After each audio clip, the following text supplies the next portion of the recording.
Hi everyone, let's talk about smartphone disruption in our daily lives. And we have been having this ongoing conversation what it means for our children, our teens, and us adults. How are we living lives with this increasing disruption of all these devices around us?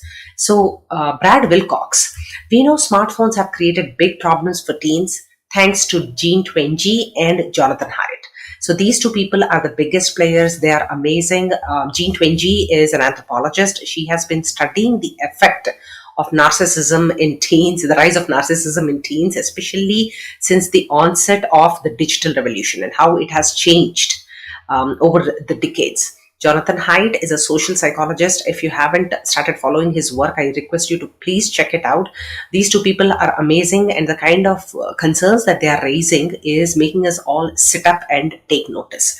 So, adults, what is the effect of smartphones on adults? And marriage in this new FAM studies research. Let's look at it.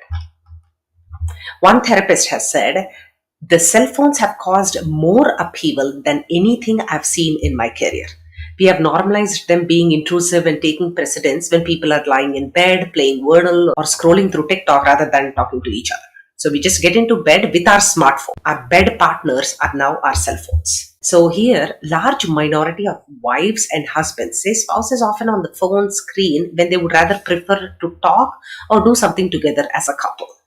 Okay, so how are we engaging? So there is this thing called alone together that Cheryl Turkle had coined, because we are all together but at the same time extremely alone, doing whatever we want with our own personal devices.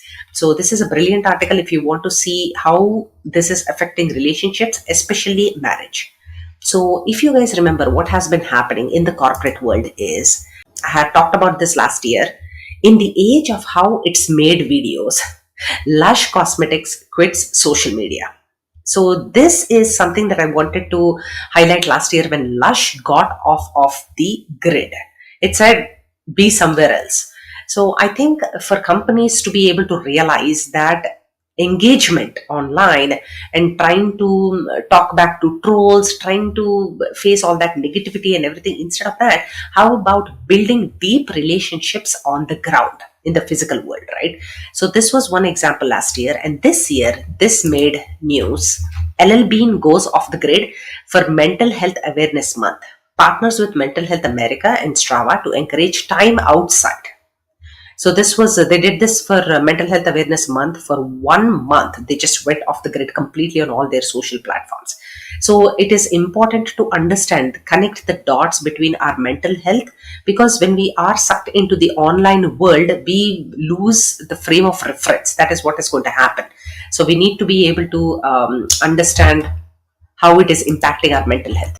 Again, this one, if you guys remember, there was an internal memo from Facebook that got leaked to the public, and that is where we found out that Facebook knows all along what their attention engineered devices and apps are capable of doing to teenagers, especially how they are affecting the mental health of girls negatively, more disproportionately than that of boys.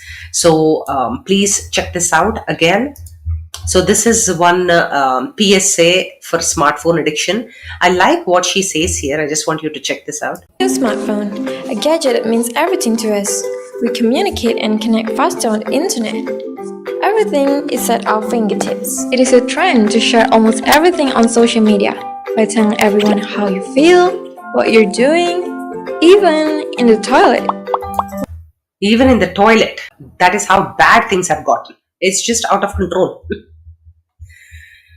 So, okay, technologically assisted communication may impair the brain. So I want to show you guys something about this research. What they did in this research is compared brain electrical activity during face-to-face interaction and technologically assisted remote communication between especially mother and children. What is technologically assisted communication? Zoom, Microsoft Teams, Messenger, FaceTime, Skype, WhatsApp. So will real world connections, can they be replaced using technology? That was what the research was in January of 2023. And look at the results here. Interbrain synchrony is associated with the development of social cognition. The resonance between brains enables children to learn to distinguish between the self and others, to learn social relationships. The study found that face to face interactions elicited 9 significant cross brain links between frontal and temporal areas of the brain, whereas remote interactions generated only one cross connection. I mean, guys, we have to continue to wake up when we hear all this kind of information. It's just scary. So, this one again, what is happening to our teens? What is the effect of teens on what we are doing, right? Look at this. Education Next has posted this very recently. Anxiety, depression, less sleep, and poor academic performance. Some of my parents actually tell me that they allow their children to take their smartphones into their bedrooms.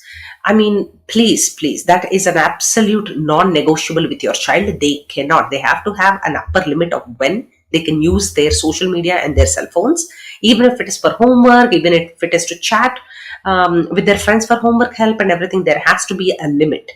Okay, and we have already talked about this here.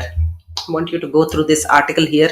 Okay, again, there is mention of Jonathan Haidt and Jean Twenge, and look at these. There is a lot of research. Okay, teenage anxiety and depression, especially girls. There is a sharp increase in how they are feeling. Look at this. Also, we are increasing the amount of time we are spending online. Okay, over 11 years, look at what is happening. The steepest growth started in 2013. When we started understanding what social media is and how we can also influence or share everything and anything about us.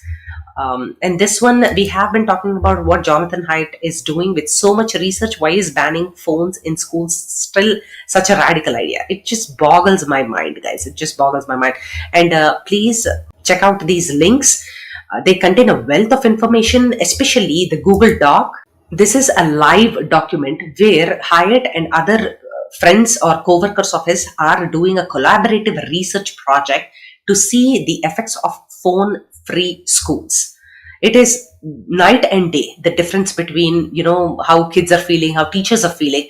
Otherwise, teachers, we feel helpless. When I see, especially when I teach online, I can clearly kind of sense that the child is focused on something other than their desktop and what we are doing as a project, because I think there is a screen that some of the kids have and I can't do anything about it. It's just frustrating. So please make sure that, kids know the repercussions of what they are doing, and good luck. Thank you so much.